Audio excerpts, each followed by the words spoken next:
The staggering cost of King Charles and Queen Camilla's Australia tour laid bare in new royal accounts, and what Aussies paid for.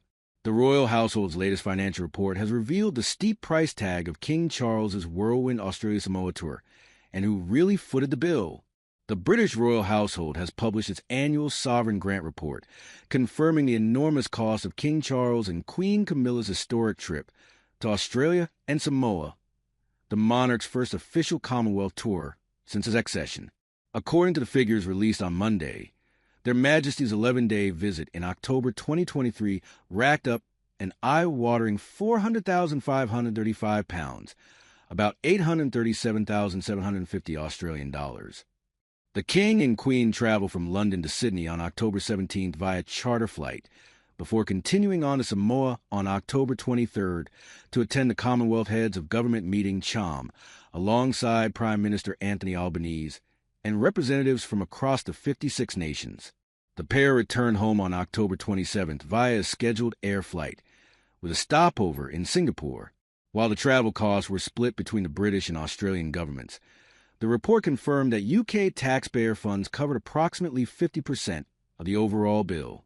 Australia, however, was not solely responsible for footing the cost of flights, as Their Majesties were continuing their journey beyond Sydney.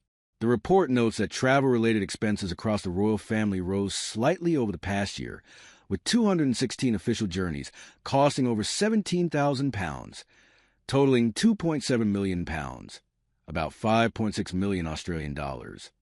Of these, helicopter travel emerged as the most expensive mode of transport, with 141 flights totaling £475,290, about 994,280 Australian dollars.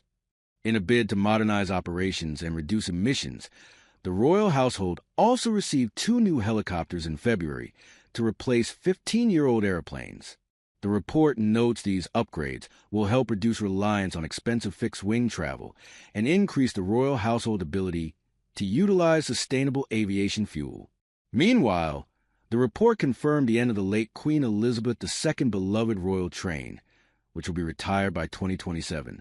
Although it only cost £77,908, around 163,000 Australian dollars, across 2 trips in the past year, decommissioning the train is expected to save approximately £1 million, 2 million Australian dollars, annually.